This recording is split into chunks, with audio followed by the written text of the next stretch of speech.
म्हणजे कोकणातल्या 5ही जिल्ह्यांमधनं सामाजिक असो, शैक्षणिक असो, महिलांसाठी आहे, मुलांसाठी आहे, सर्व क्षेत्रात कामं चालू आहेत. म्हणजे आरोग्य क्षेत्रातलं काम इतकं थक्क करणार आहे.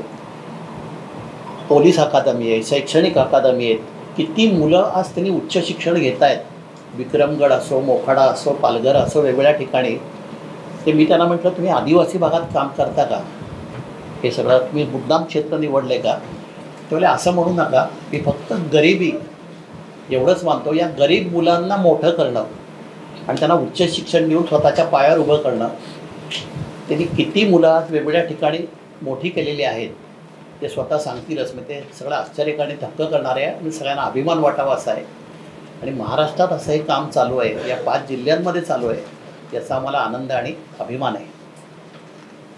आमचे प्रहारचे HR मॅनेजर ज्ञानेश सावंत आहेत, किशोर उज्जनकर येत आहेत, सोबत तुमचं प्रहार कार्यालयामध्ये आणि आमची सगळी एडिटोरियल आणि प्रहारची टीम आहे. हां, बसा. प्रहारच्या वतीनं नाही का तुम्ही नाही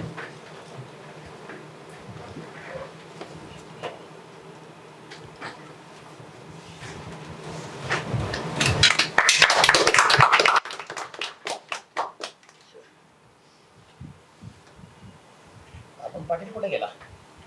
अरुण किती बरोबर?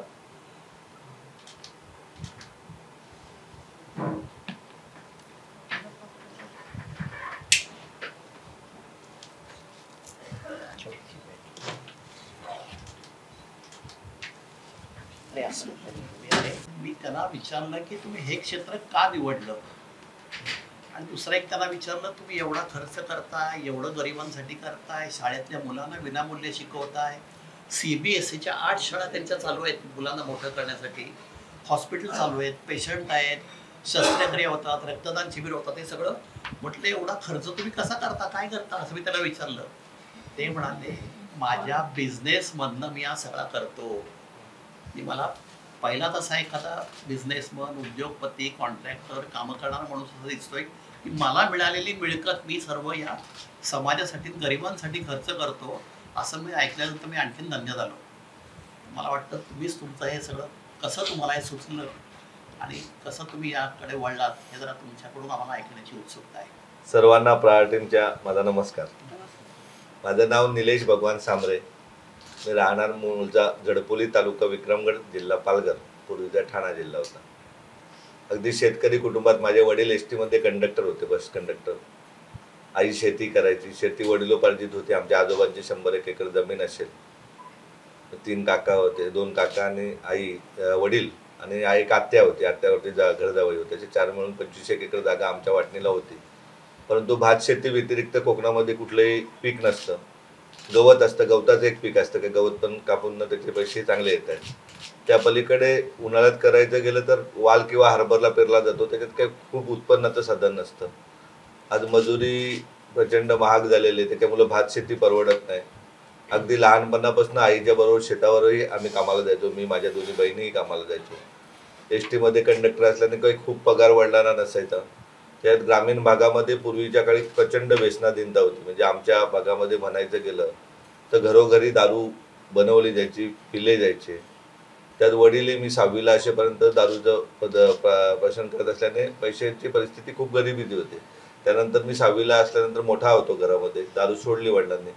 परंतु STचा पगार हा 2000, 3000, 4000, म्हणजे 7 तारखेचा पगार 8 तारखेला खलास, अशी परिस्थिती असायची. मग एक म्हैस होती, तिथं दूध पण विक्रमगडला मी स्कूलमध्ये जात असताना घेऊन जायचो. आईच्या बरोबर असायचो. आईच्या बरोबर आम्ही 3 भावंड असायचो. अगदी 9वीला असल्यापासून मी छोटे छोटे बिझनेस चालू केले.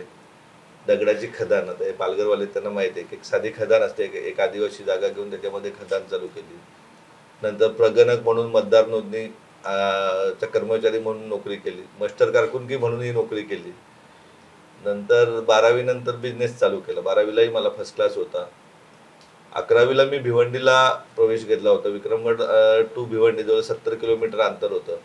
सातत्याने बसमध्ये येत असताना तेव्हा 90-91ला भिवंडी अत्यंत चांगली, म्हणजे आर्थिकदृष्ट्या सक्षम शहर होतं. तेव्हा वाटायचं कधीतरी भिवंडीची मुलं आपल्या गावात शिकली पाहिजेत. भिवंडीत काही काळ मी पावसाळ्याच्या काळात आमच्या एका नातेवाईकाकडे राहायचो. तेव्हा कॉलेजची जी मीटर रूम होती पूर्ण मीटर भरले, त्या रूममध्ये आम्ही झोपायचो. अनेक कर्मचारी शिपाई होते भिवंडी कॉलेजचे, आमच्या वाड्याकडचे, आणि आम्ही झोपायचो. का उद्याला काही स्पॉट होऊन ऑन दी स्पॉट जाऊ शकत होतो, सर्पदोष होऊ शकत होता, विंचू जाऊ शकत होता. तरी पण राहिलो. पावसाळा संपल्यानंतर अपडाऊनच परत चालू केलं. जेव्हा एक वेळ आली का 2004-05ला नंतर धंदे व्यवसाय वाढत गेले. वीटभट्टी चालू केली मी कॉलेजला असताना. वीटभट्टीमध्ये पण बघायचो का वीट घेताना माणसं घेऊन जायचे. उद्या 5,000ची वीट नेली तर 2,000 रुपये द्यायचे, 3,000 रुपये ठेवायचे. पण पावसाळ्यात जेव्हा आपण त्यांच्याकडे पैसे आणायला जायचो तर त्यांची परिस्थिती बघून रिकाम्या हाती परत यायचो. किंवा त्यांच्याकडे आहेतच काही नाही तर ते कुठून आपल्याला देणार. नंतर छोटे छोटे ठेकेदारी म्हणतात विहीर दुरुस्ती, शाळा दुरुस्ती काम चालू केलं. मला वाटतं 97-98ची गोष्ट असेल, 95-96ची गोष्ट. का अगदी 50,000चं 20,000च्या कामापासून आम्ही सुरुवात केली. 2004-05ला मी ठाण्याला राहायला आलो. ठाण्याला राहायला आल्यानंतर शहरामध्ये भाड्याने घर घेतलं. तेव्हा थोडा व्यवसाय वाढत गेला. ऑफिसर्स वगैरे ठाण्यात असले होते. त्याच काळामध्ये पुरुषोत्तमजी खेडेकर आणि निर्मल कुमार देशमुख साहेब सीओ होते. खेडेकर साहेब कार्यकारी अभियंता होते आणि मराठा सेवा संघाचं काम सुरू होतं. त्यांच्यामध्ये आम्ही सहभागी झालो संभाजी ब्रिगेडला. आणि अधिकाऱ्यांची काय ताकद असते ती तेव्हा बघितली का निर्मल कुमार देशमुख साहेबांकडे शरद पवार साहेब आले होते जिल्हा परिषदच्या उद्घाटनाला. परंतु तिथे खूप मोठे नेते होते, पण ते निर्मल कुमार देशमुख साहेबांकडे जेवायला गेले. एक छोटासा कार्यक्रम होता 14 मेचा संभाजी महाराज जयंती. तर निर्मल कुमार साहेबांच्या बंगल्यावरती कलेक्टर, SP सर्व अधिकारी होते. जेव्हा एखादं प्रशासन जिल्ह्यामध्ये ताब्यात राहिल्यानंतर खालची यंत्रणा कशी काम करते ती त्यावेळेस आम्ही बघितली. नंतर वाटलं का मनाशी आपणही काहीतरी केलं पाहिजे. 2008ला जिजाऊ शैक्षणिक सामाजिक संस्थेची आम्ही रजिस्टर नोंदणी केली आणि म्हटलं वेगळं केलं पाहिजे काहीतरी. वर्गण्या मागून तर आमच्या भागामध्ये अनेक संघटना चालतात, अनेक संस्था चालतात. का आदिवासींचे उघडे नागडे फोटो दाखवून परदेशातून पैसे आणून स्वतःचा उदरनिर्वाह करायचा. आदिवासी माणूस झोपडीत येतो, झोपडीतच राहतो, मोलमजुरीच करतो, परंतु त्यांच्या नावावर बंगल्याचे बंगले बांधायचे. त्यांचे अनेक नातेवाईक कुठलंही कामधंदा न करता ऐशाराम करताना आम्ही बघितलं. काही फसवणूक आहे तर काहीतरी आपण वेगळं करूया. जन्माला आलेलो आहेत. जसं छत्रपती शिवाजी महाराजांचा अभ्यास करताना आपण बघितलं की तेव्हा मोगलांचा इतका अमानुष अत्याचार करत होते. तर अभ्यास करताना असं वाटलं का बाबा आजची परिस्थिती काही वेगळी नाही आहे. का देशाला स्वातंत्र्य मिळून इतके वर्ष झालेले आहेत. आजही सामान्य माणूस मतदार आहे तर माणूस आहे, याला फक्त निवडणुकीपुरतीच नमस्कार केला जातो. जेव्हा निवडणूक झाली का जे लोकप्रतिनिधी ज्यांनी लोकसेवा करायला पाहिजे ते त्यांच्याकडे बघतही नाही. म्हणजे गावोगावी पाण्याचे प्रश्न आहेत, लाईटचे प्रश्न आहेत, विजेचे प्रश्न आहेत, शिक्षणाचे प्रश्न आहेत, आरोग्याची प्रचंड दुरावस्था आहे. त्यावेळेस ते तसेच वागतात आणि प्रशासनही तसंच वागतं. फक्त अभ्यास करेपर्यंत तो प्रशासनात लागेपर्यंत, एकदा प्रशासनात नोकरीला लागला तर तो राजा होऊन जातो. मग तो अगदी क्लर्क असू दे तर IAS IPS पर्यंत असू दे, का तो राजा होऊन जातो. त्याला जनतेची सेवा हा विसर पडून जातो. मग म्हटलं काहीतरी वेगळं आपण केलं पाहिजे. जातीसाठी, पातीसाठी, धर्मासाठी प्रत्येक जण करतो, मंदिरांसाठी प्रत्येक जण करतो, तर आपण थोडं वेगळं काम करू. त्या दृष्टीने जिजाऊची एक घटना आपण स्वतःची हे केली आले की बाबा जात पात धर्मापलीकडे. आणि आजची गरज काय आहे तर शिक्षण गरज आहे. की चांगलं उच्च शिक्षण देऊन निर्मल कुमार देशमुख साहेबांसारखे अधिकारी घडले पाहिजे. चांगले लोकप्रतिनिधी होण्यासाठी, त्यांचे विचार चांगले होण्यासाठी शिक्षण चांगलं दिलं पाहिजे. त्या दृष्टीने जिजाऊने काम सुरू केलं. मला अगदी मी ठाण्याला असल्यापासून दररोजच हॉस्पिटलची बिलं भरायला लागायची. ग्रामीण भागात आनंद दिघे साहेब असताना ठाण्यामध्ये आमच्याकडच्या आदिवासी भागातला कुठलाही तालुक्यातला शहापूर, मुरबाड, वाडा, विक्रमगड, जव्हार, मोखाडा कुठल्याही तालुक्यातला एखादा रुग्ण आला किंवा कोर्टातला मॅटर असला तर आनंद दिघे त्यांना रात्री अपरात्री कधीही भेटत असायचे आणि उपचार व्हायचा. आनंद दिघे गेल्यानंतर अडचण होती. मी बालकृष्ण पुणेकर साहेब काँग्रेसचे अध्यक्ष होते, त्यांना पदावरून काढलं होतं. मग ते माझ्या कार्यालयात बसायचे. मग आम्ही त्यांचा उपयोग करायचो. पोलिसांनी गाडी पकडली खेड्यातली तरी बाबा त्यांना फोन लावा, हा त्यांचा नंबर करून घ्या. कधी संजीव नाईक साहेब मदत करायचे, ते पण ग्रामीण भागातलं. म्हणून आपलं पण काहीतरी ड्युटी आहे. जेव्हा एक आर्थिक स्रोत माझी सुधारत गेली त्याच्यात 2013ला मनोरवाडा भिवंडी रस्त्याचं आंदोलन झालं. त्यावेळेस सगळीकडे टोलनाके फोडले जात होते. मनसे टोलनाके फोडायचे 2012-13च्या वेळेस. अक्षरशः रस्त्याचं काम 40% फक्त झालेलं असताना टोलनाके सुरू केले होते. जवळजवळ आम्ही 1200 ते 1500 युवक, त्या काळात 30 ते 35, 40 वयोगटातले युवक टोलनाका बंद केला. लाईव्ह पत्रकार नेले होते. कलेक्टर, SP पासून सर्वांना निवेदनं दिली होती. आणि असं असताना सुद्धा अधिवेशन चालू असल्याने एक गोंगाट होईल या दृष्टीने आमच्यावर नको तेवढे गुन्हे नोंदवले गेले. लाईव्ह प्रेस कॉन्फरन्स होती, लाईव्ह टीव्ही चॅनलला न्यूज चालू होती का आम्ही खंडणी मागायला गेलो, दरोडा टाकला, हाफ मर्डर केला, अशा प्रकारच्या केसेस आमच्यावर नोंदवल्या. आज ते प्रकरण न्यायप्रविष्ट आहे आणि 45 लोकांना आमच्या अटक करण्यात आलं. त्या टोल नाकेवाल्यांनी फायरिंग केली म्हणून आम्ही पोलीस कंप्लेंट करायला द्यायला गेलो तर उलटा आम्हाला आतमध्ये. आणि एकदा आतमध्ये गेल्यानंतर पोलीस स्टेशनपर्यंत ठीक होतं, एकदा ठाणा जेलला गेल्यानंतर आयुष्याची खरी सुरुवात झाली. का माणसाला काय लागतं, म्हणजे आज मी जर म्हणायला गेलो, मी मोठ्या गाडीत आलो असतो, जेवायला आपण बसलो तर तुम्ही 10 जण जेवायला तेवढं तर एकटं मी जेवण नाही करू शकत ना. तिथे आयुष्य कळलं का एका पिशवीमध्ये आपलं सर्व सामान मावतं.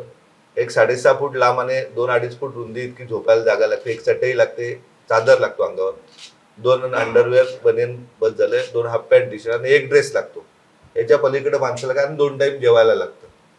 तेव्हा मी जेलला जास्त दिवस नव्हतो, म्हणजे अटक 107 दिवस होतो, पण मला नंतर हॉस्पिटलला आणलं पुणेकर साहेब किंवा संजीव नाईकांनी प्रयत्न करून.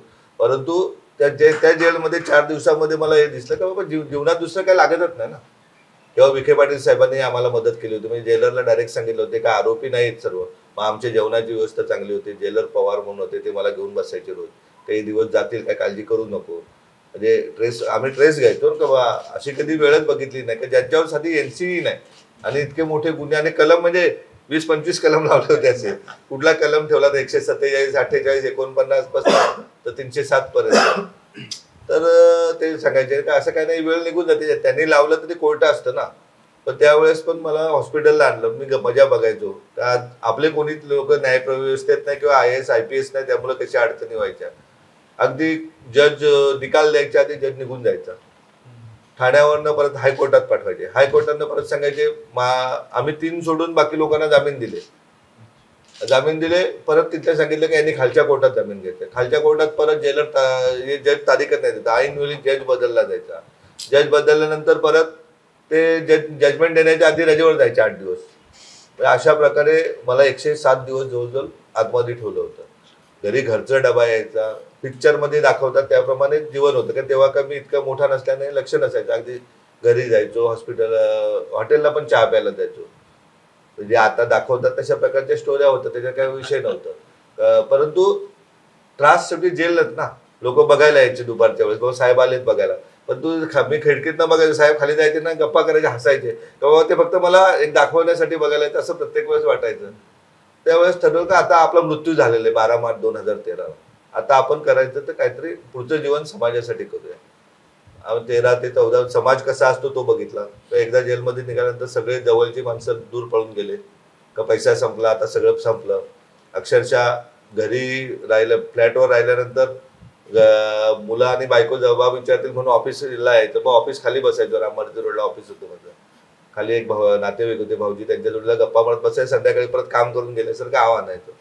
आणि 4 महिने पावसाचे गेल्यानंतर कामाला स्टार्ट केले.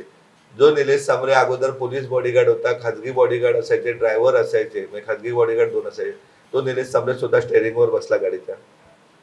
बॉडीगार्ड पोलीस तर काढून देतात होता, जे प्रायव्हेट बॉडीगार्ड होते ते पण साईडवर उभे केले आणि आम्ही कामाला सुरुवात केली. कामाला सुरुवात केल्यानंतर 1 वर्ष झालं. दुसऱ्या वर्षानंतर 14 पर्यंत बऱ्यापैकी पैसे आले. कर्ज काही नव्हते त्या काळामध्ये. त्यामुळे मग वसंत डावकरे साहेब माझ्या वाढदिवसाला आले. आता समाजामध्ये सगळं वालीत टाकल्यासारखं होतं. मग मकरंद अनासपुरे आणि डावकरे साहेब आले वाढदिवसाला. त्या दिवशी मी डिक्लेअर केलं की बाबा आदिवासींचा विकास खरोखर करायचा आहे किंवा गरिबांचा विकास करायचा, शिंगाण्यासारखी आपण शाळा इथे आईच्या नावाने करू. आणि शिंगाण्यांनी त्यांच्या आई आहेत माहिती नाही, पण माझी आई जिवंत असतानाच शाळा झाली पाहिजे आणि ज्युपिटर सारखं हॉस्पिटल आपण झडपोलीला करू. योगायोगाने चांगलं करत असताना कुठेही अडचण येत नाही. शाळा झाली. अगदी आपण येऊन बघा का शिंगाण्याच्या धर्तीवर नाही, शिंगाण्याचे 1 पाऊल पुढे आपली शाळा आहे. कुठल्याही प्रकारची देणगी न घेता, कुठल्याही विद्यार्थ्यांकडनं कुठल्याही पैसे नाही, अगदी कपडेही आपली शाळा देते, वह्या पुस्तकं देते, बूट दिलं जातं. आजही मी सकाळी शाळेत बघून आलो का कुठलीही मुंबईतली कुठलीही तुम्ही कॉन्व्हेंटची शाळा आणि आमची कम्पेअर करायला जाल तर आपली शाळा 1 नंबर असेल. कारण ग्रामीण भागात विद्यार्थ्यांमध्ये स्ट्रेंथ चांगली असते. अगदी टीचरही चांगल्या प्रकारचे आपण आणले. सुरुवातीला 2-4 वर्ष गेले का टीचर्स लोक कळायला, शाळा कळायला. आज आपल्या शाळेतनं 11वी-12वी स्पेशल सायन्स आम्ही तेव्हा चालू केला होता. दरवर्षी IIT ला, म्हणजे अगदी मटण तोडणाऱ्यांची मुलगी पण IIT ला गेलेली इलाहाबादला. गरिबांची मुलं कुठलं मेडिकल कॉलेज नाही का जिथे नाही, अगदी व्हिजिटला पण आपल्याकडची मुलं दरवर्षी येतात, मुली येतात शिकायला लागलेले. त्याचबरोबर नंतर लक्षात आलं का आता कोविड आला, कोविड काळामध्ये आम्ही बघितलं तर आमच्या जिल्ह्यामध्ये साहेब डॉक्टर होते पण ते सगळे BAMS DHMS. सरकारने व्हेंटिलेटर पाठवलं परंतु व्हेंटिलेटर ऑपरेट करायला MD डॉक्टरच नव्हते, फिजिशियन. मी दररोज कोविड सेंटरमध्ये असायचो, मी आणि आमच्या जिजाऊपर्यंत ते सगळेच लोक असायचे. आमच्या विक्रम जिल्ह्याच्या पालघर जिल्ह्याचं कोविड सेंटर आम्ही जागा दिली होती हातणे गावामध्ये. दररोज कमीत कमी 15 ते 20 लोक आपली मरत होते फक्त व्हेंटिलेटर ऑपरेटर नसल्यामुळे किंवा घाबरून जायचे. त्यावेळेस ठरवलं का आपल्याला त्या प्रशासकीय ती वेळ नव्हती का प्रशासनाला बोललं पाहिजे का व्हेंटिलेटर, आमचे व्हेंटिलेटर कल्याण महापालिकेला आणले, मालेगावला गेले, अशी परिस्थिती तेव्हा झाली होती. तर त्यांना बोलण्याची वेळ नव्हती का त्यावेळेसही अनेक आपण बघायला गेले तर बिल्डर्स लोकांनी चादर देण्याचा पण धंदा उघडला होता, फ्रूट वाटण्याचा पण. कारण मुंबईत पण आमचे लोक काम करत होते, फ्रूट वाले पण झाले होते, मोठमोठे बिल्डर, गुजराती बिल्डर पण झाले होते. ती त्यांना बोलण्यापेक्षा आपण आपली यंत्रणा तयार करू, त्या दृष्टीने आम्ही नीट वरती भर द्यायला लागलो. आज आपण इयत्ता 9वी पासून JEE नीट क्लासेसची व्यवस्था केलेली आहे. जर गरिबी जायचे तर मोठ्या हुद्द्यावरती आपली लोक गेली पाहिजेत. त्या दृष्टीने IIT टीचर आपण अहमदाबादवरून आणलेले, चांगले पगार देऊन तिथे राहण्याची व्यवस्था केली, जेवणाची केली. आणि इयत्ता 9वी पासून दोन्ही जिल्ह्यातील नाही तर आपल्या सिंधुदुर्गातली मुलंही आपल्याकडे आहेत, बारामतीची मुलं आपल्याकडे आहेत. म्हणजे पूर्वी सांगायचे आपल्याकडची मुलं बारामतीला जायची. संपूर्ण कोकणातील नव्हे तर महाराष्ट्रातली मुलं JEE नीटसाठी आपल्याकडे आहेत, त्यांची राहण्याची व्यवस्था आहे. 70-75% मुली आहेत त्याच्यामध्ये. कारण एक मुलगी शिकली तर 2 घरं व्यवस्थित होतात, त्या दृष्टीने त्या मुली आहेत. आणि कॉलेज व्यवस्था आर्ट्स कॉमर्स आपण इंग्लिश मिडियम सुरू केलं, कारण ग्रामीण भागातला विद्यार्थी जेव्हा शहरात येतो तो शहरात आल्यानंतर तो हडबडून जातो त्याला इंग्रजी येत नसल्याने. त्याच्यामुळे आम्ही 11वी-12वी इंग्लिश मिडियम आर्ट्स आणि कॉमर्स चालू केलं. जे 10वी मराठीतून पास होतात त्यांच्यासाठी जास्त वेळ दिला जातो. आणि आर्ट्स करून ते विद्यार्थी लॉ करून उद्या पुढे जज झाले पाहिजे, न्यायाधीश झाले पाहिजे, असं आपलं जिजाऊचं स्वप्न आहे. आणि कॉमर्सवाले CA क्षेत्रामध्ये गेले पाहिजे, CS झाले पाहिजे. आज आपण बघतोय अनेक महामार्ग येतात, अनेक प्रकल्प येतात, आपल्याकडे शेतकऱ्यांकडे पैसा मोठ्या प्रमाणात येतो पण नियोजन नसल्याने आज आमच्याकडे बडोदा एक्सप्रेस आला तर काय घ्यावं, लोकांनी बंगले बांधले, भाऊ बहीण वाद चालू आहे, भाऊ भावाचा वाद चालू आहे. आणि अगदी तोंडगा जो असतो झुंजणार ते पण आणून त्याला पंखे AC लावलेले आहेत, कुत्र्यांना AC लावलेत.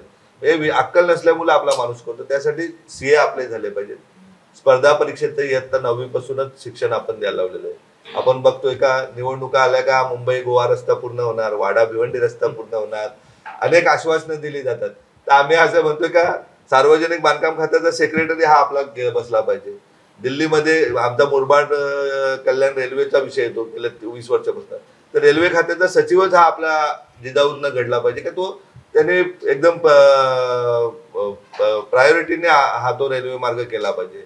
MMRDA मध्ये आपला आयुक्त बसला पाहिजे. म्हणजे सर्वकडे आपल्याला ज्याप्रमाणे पनवेल पेन पुढे पुण्यापर्यंत मुंबई गेलेली, ती मुंबई आम्हाला वाड्यापर्यंत पालघरपर्यंत न्यायची आहे. त्यासाठी मेट्रो गेली पाहिजे. त्याच्यासाठी आपल्याला प्रशासनात आपले अधिकारी आले पाहिजेत. त्या दृष्टीने इयत्ता 9वी पासूनच स्पर्धा परीक्षेचं प्रशिक्षण दिलं पाहिजे.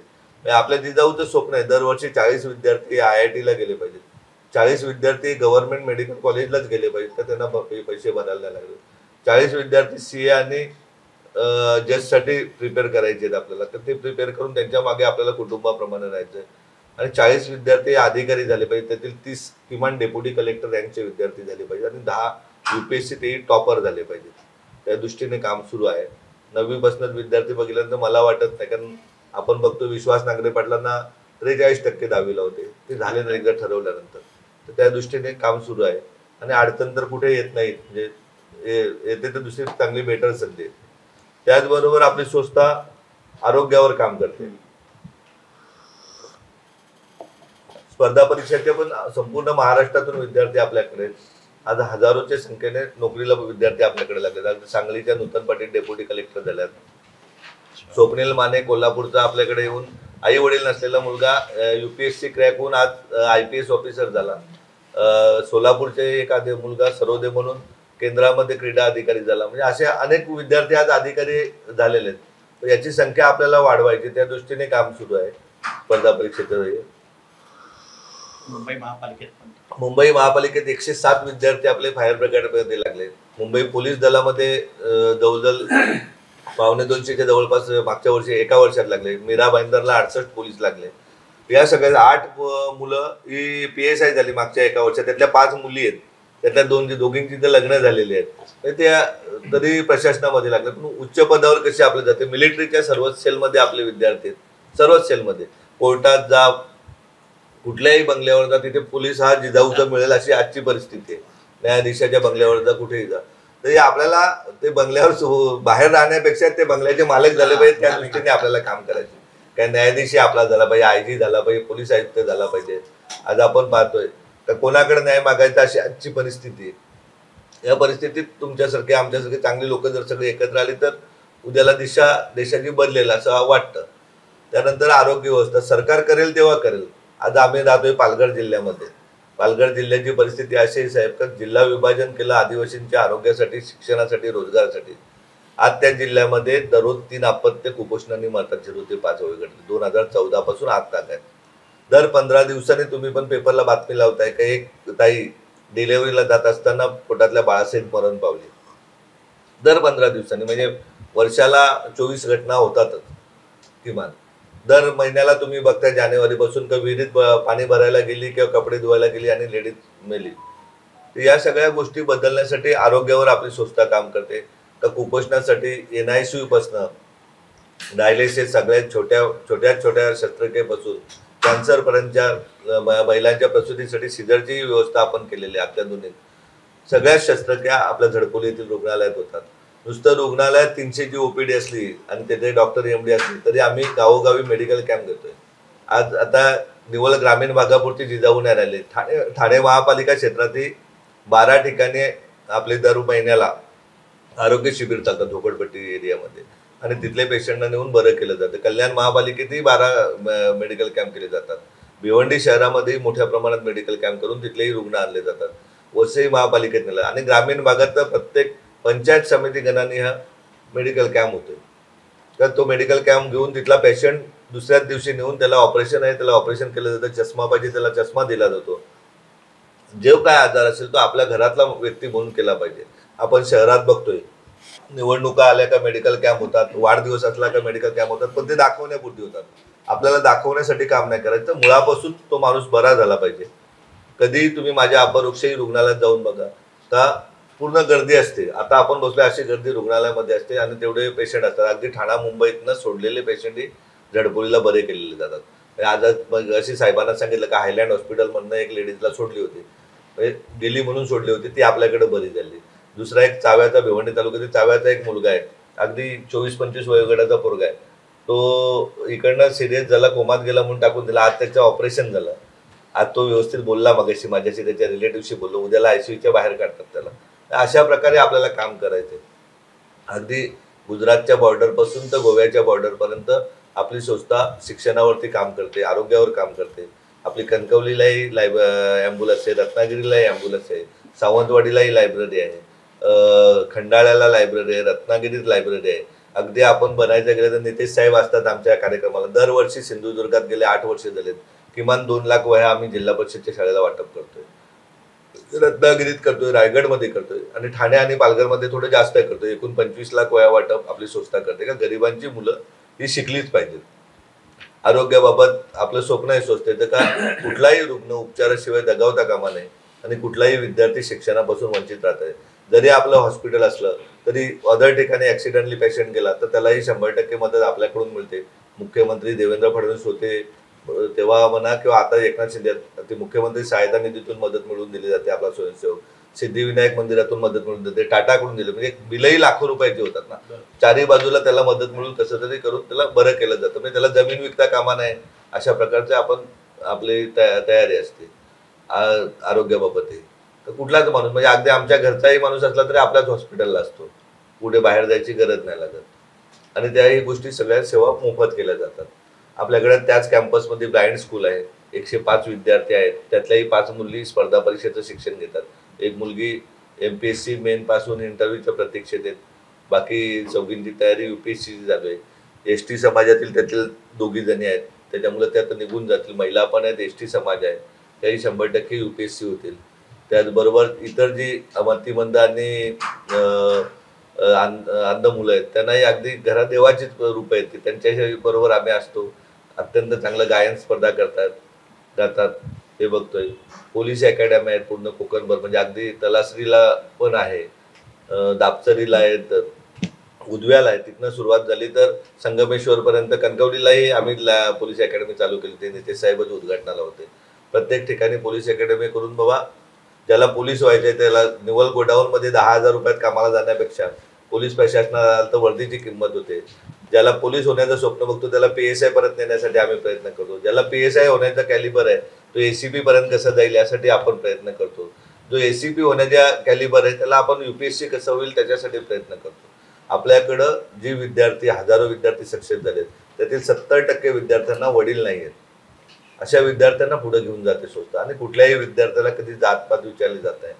आता हे जे सुरू आहे तशा प्रकारचं कुठलंही नसतं. मानवतेच्या दृष्टीने आपली ड्युटी आहे का आपण देशाचे एक नागरिक आहोत आणि हे करत असताना व्यवसायही आमचा काय बाबा दारूचा धंदा मटक्यात धंदा असं नाही. आम्ही एक वाडा शहरामध्ये एक बार विकत घेतला होता, म्हणजे जागा विकत घेतली होती. त्या जागेमध्ये तो बार बंद करून तिथे लायब्ररी उभी केली आणि त्या लायब्ररीतनं 48 विद्यार्थी हे शासनाच्या सेवेत गेले. अगदी SBI पासून अनेक विविध पदावर गेले. तिथेच आम्ही स्किल डेव्हलपमेंट चालू केलंय का अगदी वेल्डिंग पासून इलेक्ट्रिशियन, मग मुलींसाठी नर्सिंग क्लासेस, त्याचबरोबर शिवण क्लास, मेहंदी क्लास या सगळ्या व्यवस्था केलेल्या आहेत की जेणेकरून विद्यार्थ्याला हाताला काम मिळालं पाहिजे. त्या दृष्टीने संस्था काम करते. अंबाडी येथे भिवंडी तालुक्यामध्ये मोठ्या प्रमाणात महिलांना शिवण क्लास शिकवला जातो. हजारो महिलांना आपल्या भगिनींना शिलाई मशीन दिलेले आहेत, पिठाच्या चक्क्या दिलेल्या आहेत, अगदी परप्रांतीय बांधवाप्रमाणे गाड्याही दिलेल्या आहेत. त्या गाड्यांची व्हिडिओ पाठवेल का अगदी भाजीपाला म्हणा, फ्रूट म्हणा आपल्या महिला करायला लागलेल्या आहेत. वडापावची दुकानं टाकून दिलेली आहेत. आता या भाऊबीजेच्या दिवशी एका अशा ताईला आम्ही वडापावची गाडी दिली, त्याचबरोबर तिचं ओपनिंगही करून दिलं का व्यवसायाला हाताला 2 पैसे आले पाहिजेत. जो व्यवसाय मिळेल तो व्यवसाय आपल्या लोकांनी केला पाहिजे. अगदी मटण खाण्यापासून रिक्षापासून तर जो वरपर्यंत. ठाण्यामध्ये बघायला गेलं तर 10 अभ्यासिका आहेत का 5वी ते 10वीच्या विद्यार्थ्यांना जिथे गरज आहे ज्या विद्यार्थ्यांना त्यांना शिक्षण दिलं जातं. मोखाड्यामध्ये अभ्यासिका आहेत, जव्हारमध्ये अभ्यासिका आहे, विक्रमगडला अभ्यासिका आहे. आता मनोरलाही आम्ही चालू करतो का जी गरिबांची मुलं आहेत त्यांना थोडं तरी पुढे ढकललं पाहिजे. शिक्षण व्यवस्था आपण पाहतोय का 7वीला असलेल्या मुलाला मराठी वाचता येत नाही. तर हे आपण त्यांना प्रशासनाला दोष देण्यापेक्षा आपण तयारी केली पाहिजे. आज आमचा जिल्हा हा तुमच्या सिंधुदुर्गासारखा की इथे कायदा आहे का 10% पेक्षा शिक्षक कमी असताना सोडू नये, पण प्रशासन आणि लोकप्रतिनिधी दोघांची गट्टी असते. आता 750 शिक्षक सोडायला लावले होते. आम्ही हायकोर्टात जाऊन 35% शिक्षक कमी असताना यांनी 750 सोडायला लावले होते. 300 शाळा 0 शिक्षकी होणार होत्या. त्यावेळेस आम्ही कोर्टात जाऊन न्याय मागितला की जोपर्यंत शिक्षक भरती होत नाही तोपर्यंत या शिक्षकांना सोडू नये. कारण लोकांना काय पडलेलं नसतं. राजकारणात 3-3 लाख रुपये 2-2 लाख रुपये बदल्यांचे रेट असतात. धडाधड मंत्रालयात पण बसलेले असतात. ते सगळे खाऊ असतो. मंत्र्यांना काही माहिती नसते. खालचे लोक दर JR कार्ड करतात. परिस्थिती काय काय विद्यार्थी शिकले नाही तर नक्षलवादी होतील त्याला. आजच अशी परिस्थिती काही बोंबाबोंब केला जाते. जेव्हा जेव्हा आपत्ती येते तेव्हा तेव्हा जिजाऊ पहिली असते. चिपळूण बुडलं होतं तेव्हाही आम्ही 8 दिवस तिथे होतो. जाताना पिण्याच्या पाण्यापासून ब्लँकेटपासून वह्या आणि मेडिकलच्या टीम घेऊन जातो. सांगली बुडाली होती, मिरज बुडालं होतं, तिथे आम्ही जवळजवळ महिनाभर होतो. 3 डॉक्टरांच्या टीम होते, 20,000 ब्लँकेट होते. सर्व सोयी सवलती करून विद्यार्थ्यांचं मेडिकल हे केलं. बदलापूर बुडलं होतं, बदलापूरलाही त्यावेळेस 20,000 ब्लँकेट आम्ही वाटले का प्रत्येकाला आसरा मिळाला पाहिजे. आज प्रत्येक शाळेमध्ये दोन्ही जिल्ह्याच्या आम्ही करिअर गायडन्सचे कार्यक्रम करतो की जेणेकरून विद्यार्थ्यांना पुढे काहीतरी बघण्यासाठी स्वप्न बघलं आणि त्याला सांगतोय आम्ही का तुम्ही स्वप्न बघा, तुम्हाला अंथरूण कमी पडू देणार नाही, अंथरूण जिजाऊ बसेल, परंतु तुम्ही पाय पसरायची तयारी ठेवा. त्या दृष्टीने विद्यार्थ्यांच्या डोक्यामध्ये पॉझिटिव्ह गोष्टी येऊन गेल्या जातात. मी तर अनेक लोकांना उदाहरण सांगत असतो. तर माझं ऑफिस ज्या कार्यालयामध्ये देवकारपोरा त्या कार्यालयाने ज्यांनी बांधकाम केलंय ते गुजराती बांधव आहेत मनसुखभाई म्हणून, त्यांचं एक 150 स्क्वेअर फूटचं दुकान आहे.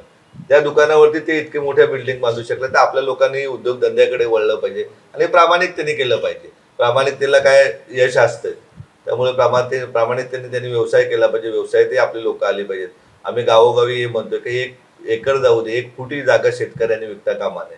तर जागा राहिल्यात कमी आहे किंवा कुणी दम देईल तर त्यासाठी जिजाऊ तुमच्या बरोबर असेल शेतकऱ्याच्या, परंतु जमिनी विकू नका. ज्या जमिनीत वडिलोपार्जित त्या आता शिल्लक राहिल्या पाहिजेत. आज आमच्याकडे भिवंडीमध्ये बघायला गेलं तर गोडाऊन आलेत खूप. गोडाऊन किती आपल्या लोकांची आहेत. गोडाऊनमध्ये काम करणारे मात्र 80-90% आपले स्थानिक आहेत. आणि त्याच्यावर मलाही खाणारे पण स्थानिक आहेत. त्यामुळे गोडाऊनमध्ये 10,000 रुपये ज्याला पगार आहे त्यातनं 2,000 रुपये दुसऱ्या एका माणसाला द्यायला लागतात. परंतु गोडाऊनचे मालक आपले लोक झाले पाहिजे, त्या दृष्टीने आम्ही प्रयत्न करतोय. जेणेकरून आज आपण बघतोय का कोकण हा मुंबईच्या बाजूला आहे. दुग्ध शेती म्हणा, भात शेतीच्या बरोबर फळ शेती, फुल शेती, त्याचबरोबर कुक्कुटपालन, बकरी पालन, हे सगळे व्यवसाय पूरक शेती केले पाहिजे. त्या दृष्टीने मुरबाडपासून आम्ही पायलट प्रोजेक्ट हाती घेतलेला आहे. दरवर्षी 5 लाख आंब्याचे कलम आपण देतो तुमच्या सिंधुदुर्गातनं आणून. काही प्रत्येक शेतकऱ्याला 2-2, 5-5 दिले जातात का जेणेकरून आंब्याच्या सीझनमध्ये त्याला स्वतःला घरच्यासाठी तरी ते आंबे मिळाले पाहिजेत. गरिबालाही आंबा खाण्याचा अधिकार आहे आणि पर्यावरणही व्यवस्थित राहिलं पाहिजे, त्या दृष्टीने संस्था काम करते. अगदी महिलांना अगरबत्ती बनवणे, शॅम्पू बनवणे, साबण बनवणे, या सर्व ट्रेनिंग घर बसल्या दिल्या जातात. मेहंदी क्लासेस अनेक ठिकाणी सुरू आहेत. ठाण्यामध्ये म्हणायचं गेलं तर योगाचेही क्लासेस आहेत, जेवण बनवण्याचेही क्लासेस, का जेणेकरून नुसती टीव्ही बघून सिरियल बघण्यापेक्षा त्या तायांनी पुरुषाच्या बरोबरही हाताला हात ठेवून जर काम केलं तर गरिबी ऑटोमॅटिक दूर होईल. आपण म्हणत नाही 20 लाख 25 लाख कमावले पाहिजेत, तर एक 25-50 हजार रुपये महिन्याला कमवायला खूप ताकद नाही लागत. आणि नवऱ्याच्या बरोबर पत्नी असल्यानंतर तर अत्यंत सोपी गोष्ट असते. आपली संस्था कोविड काळापासून ज्या आशाताई, नर्सेस, महिला पोलीस यांनी काम केलं होतं, महिला डॉक्टरांनी काम केलं होतं, त्यांचा सत्कार केला जातो. तर सत्कार भाऊबीजेच्या रूपाने केला जातो.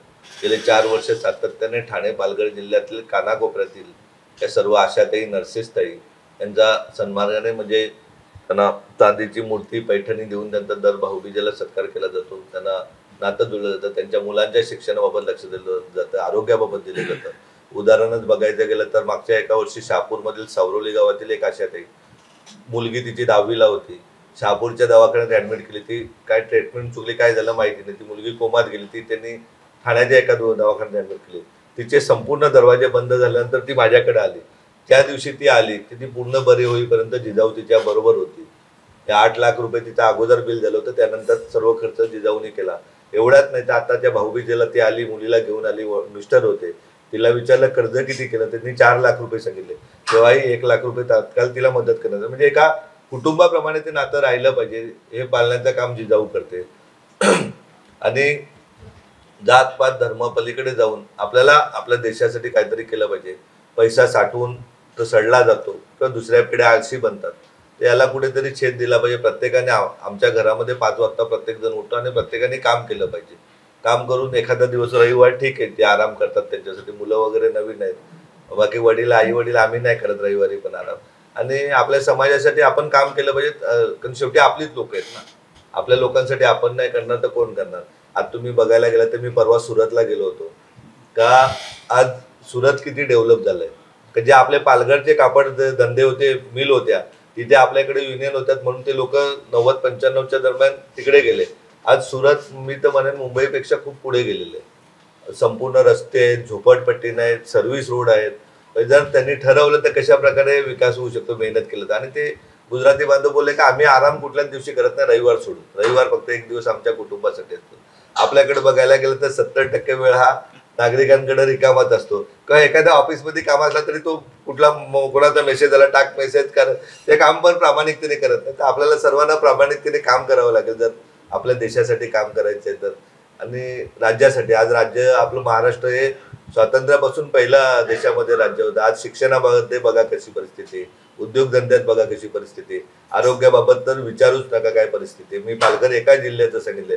परवा ठाण्याच्यात आपल्याच पेपरला बातमी आली, तुम्ही बघितली का, कुपोषणाचा रेट किती वाढलेला ठाणा शहरामध्ये. तर अशी परिस्थिती बदलायची, कुपोषित न राहण्यासाठी शिक्षण दिलं पाहिजे ना. कारण 14-12व्या वर्षी मुलीचं लग्न होतं, 14व्या वर्षीचा नवरा असतो, 18 वर्षाची मुलगी होईपर्यंत तिला 3 अपत्य होतात. तर या सगळ्या गोष्टी डोक्याला तर शिक्षण गरजेचं आहे. किंवा रोजगार देणे गरजेचं. जर खायला रोजगार मिळाला, 2 पैसे आले तर कशाला कोण कुपोषित राहील. तर ती परिस्थिती सगळ्या आम्हाला बदलायची, आपण सर्वजण, आणि थोडंसं स्वार्थापलीकडे बदलायचं. आज 8 सीबीएसई स्कूल आपल्या संस्थेचे आहेत. आपल्याला कोकणभर प्रत्येक तालुक्यामध्ये एक सीबीएसई स्कूल करायची की जेणेकरून त्यामध्ये गरिबांच्या मुलांना फक्त टीचरची फी देऊन शिक्षण घेता आलं पाहिजे. जिजाऊ संघटनेमार्फत ती स्कूल चालवली जाईल. आणि अगदी जी क्वालिटी सिंगाण्याची किंवा ठाणा मुंबईच्या ज्या क्वालिटीच्या 1 नंबरच्या DAVची आहे, धडकोलीचे सीबीएसईचे, त्याचीच क्वालिटी आपल्याला प्रत्येक शाळेमध्ये द्यायची. आणि ग्रामीण भागातून जे विद्यार्थी जास्तीत जास्त कसे पुढे जातील, प्रशासनात म्हणा, व्यवसायात म्हणा, त्या दृष्टीने आपली संस्था काम करते. अगदी शेती करायची झाली तरी आज शिक्षण गरजेचं आहे आणि ते शिक्षण देण्याचं काम आपली संस्था करते. आपण कधी येऊन बघू शकता तर कुठल्याही विद्यार्थी, सक्सेस विद्यार्थ्यांना साधं पेढ्याची अपेक्षा आपल्याला नसते की त्यांनी येऊन सांगितलं पाहिजे. जसं देवाला पैसे वाहिले जातात त्याप्रमाणे ते काम केलं जातं. का कुठल्याही पेशंटने येऊन कधी थँक्यू सांगावं ही अजिबात आपल्याला अपेक्षा नाही. त्यांनी बरा झाला, तो आनंदात राहिला तरच आपण स्वतःचा जिकडे आनंदात घेऊ शकतो. त्या दृष्टीने काम सुरू आहे. हा, MBBS ला यावर्षी युट्यूबवरती स्टडी केलेली, म्हणजे आपल्या कॉलेजमधून दरवर्षी जातातच मुलं. शेतकऱ्यांचा एक मुलगा होता वाडा तालुक्यातील नाणे या गावचा, युट्यूबवरती अभ्यास करून त्याला वेदांता कॉलेजला नंबर लागला. त्याची संपूर्ण फी 17.5 लाख रुपये फी आपल्या संस्थेने दिली. दुसरा एक मुलगा आदिवासी समाजाचा होता, त्याचा साहेबांच्याच कॉलेजला नंबर लागला होता. तर तिथे कोणतरी मॅडम होत्या, शेवटच्या दिवशी टीटी माझ्याकडनंच घेऊन गेले होते 8 लाख. त्या वडिलांना त्याच्या घाबरवलं एकदम, बटणं चेक करून, आणि तो घाबरला. तर त्याला सांगितलं यावर्षी स्वस्त देईल, पुढच्या वर्षी कधी देईल. आणि नंतर त्याला आत घेतलं नाही बोलणं झाल्यानंतर. त्यातला मग नितेश साहेबांनी, म्हणजे साहेबांच्या मिसेसनी शब्द दिला होता का तुला ऍडमिशन करून देईल. मग तेरणा कॉलेजला नंबर लावून दिला. त्याचे जवळजवळ 15 ते 16 लाख रुपये, किती हजार पैसे, 17 लाख रुपये त्याचेही भरले. एक मुलगी दत्ता मेघेला तिचा नंबर लागला नागपूरला, तिचेही 25 लाख रुपये आपल्या संस्थेने भरले. कारण जेव्हा गरिबांची मुलं MD होतील, MS होतील, का आरक्षणाचा फायदा घेऊन, मी तर अगदी गॅरंटेड सांगतो का तो ST समाजाचा मुलगा आहे, तो पुढे JJचा डीन होईल किंवा बालरोग तज्ञ होऊन तो आमच्या भागातील जवाहर मोखाड्याचं कुपोषण तरी 100% दूर करेल, अशी तयारी होईल. आरक्षणाचा फायदा हा निवळ खालीच घेण्यापेक्षा वरती मिळाला तो पुढे जाईल, उद्या राज्याचा मेन होऊ शकतो. MPSCच्या बाबत, UPSCच्या बाबत आमचा तोच उद्देश आहे का प्रशासनात जेव्हा आपले लोक येतील, एक कलेक्टर आपला झाला तर जिल्ह्याची सगळी यंत्रणा त्याच्या हाताखाली येईल. ज्या योजना येतात त्या योजना शेवटच्या माणसापर्यंत पोहोचवल्या तर मला वाटत नाही आमच्याकडच्या 35-40% लोकांना रोजगारासाठी शहराकडे यायला लागतं. मग त्यांचीही मुलं परत शिक्षणापासून वंचित होतात. महिलांवरती अनेक अत्याचार होतात. जे सांगतात ते माहिती होते, जे नाही सांगत ते माहिती होत नाही. ते सगळं बंद होण्यासाठी शिक्षण हे सगळ्यात काळाची गरज आहे. रोजगाराबाबतही जिजाऊ काम करते. प्रत्येक क्षेत्रामध्ये काम करताना थोड्याफार अडचणी येत असतील पण बाकी मदत करणारे चांगली लोक असतात, तेही मदत करतायत. आणि अशा प्रकारे संस्था काम करते. कोकणभर 44 अभ्यासिक आहेत आपल्या, त्याचबरोबर 30 पोलीस अकॅडमी आहेत, ज्यातनं यावर्षीचा आमचं टार्गेट आहे गट आणि ड मध्ये 5,000 विद्यार्थ्यांना नोकऱ्या लागल्या पाहिजेत. कारण मागच्या एका वर्षात जवळजवळ 1200च्या वरती लागल्या. जरा भूक वाढली. जसं सांगतो 4 वर्षानंतर आपल्या कॉलेजमधून 40 मुलं तरी MBBS ला गव्हर्नमेंटला जातील अशी व्यवस्था करायला लावली. IIT ला गेले पाहिजेत, ज्यांनी करोडो रुपयाची पॅकेज असतात तिथे आपली पोरं गेली. ITI करण्याची ज्याची बुद्धी त्यांनी ITI करावी, पण IIT जाणार आहे.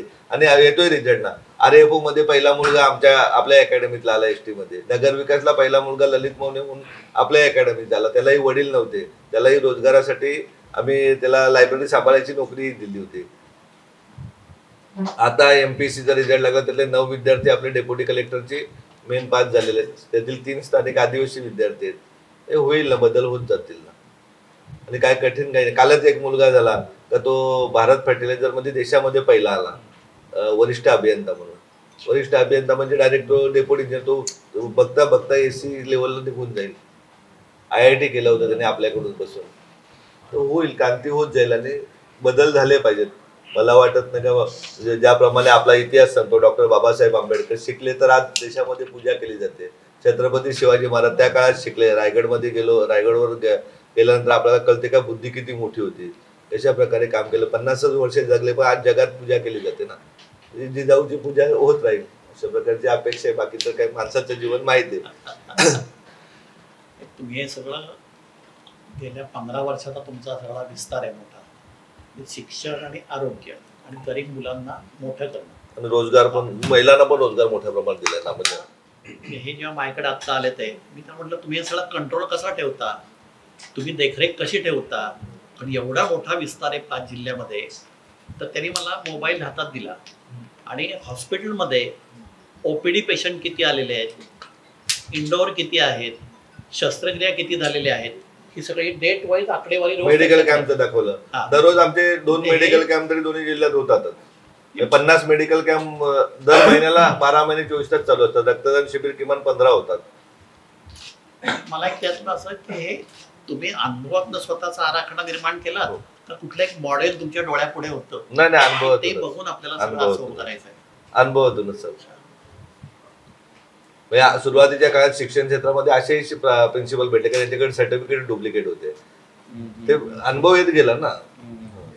अनेक आणखीन एक प्रिन्सिपल होते की ते दुसऱ्या शाळेचे आधीच्या शाळेचे पेपर आणायचे आणि ते एक दिवशी ती लक्षात आली झेरॉक्स काय ते तिकडचे प्रश्नपत्रिका होते. आता व्यवस्थित एकदम फुल स्विंग चालू आहे. आता तुम्ही आले तर शाळा बघून मी फोटो पाठवेनच सरांना. प्रत्येक कार्यक्रम हा आता गॅदरिंग आहे परवापासून. प्रत्येक कार्यक्रम हा अगदी मुंबईच्या धर्तीवरच होतात. वाल जसे आपण बघतो शहरातल्या वाल रंगवतात तसे आमच्याकडे विद्यार्थ्यांनी वाल कंपाऊंड रंगवलंय. खूप छान रंगवलंय. समाजसेवेचं एक मनापासून हे पाहिजे. दुसरी गोष्ट शिस्त. माणसाचं जीवन जे आहे ना सर ते जीवन शून्य. आज आपण पाहतोय विलासराव देशमुख साहेब मला या धंद्यामध्ये आणणारे विलासराव देशमुख त्यांचा आमचे एक जेई होते तिकडे पाटबंधाऱ्यामध्ये. त्यांचे नातेवाईक तिथे पीए होते.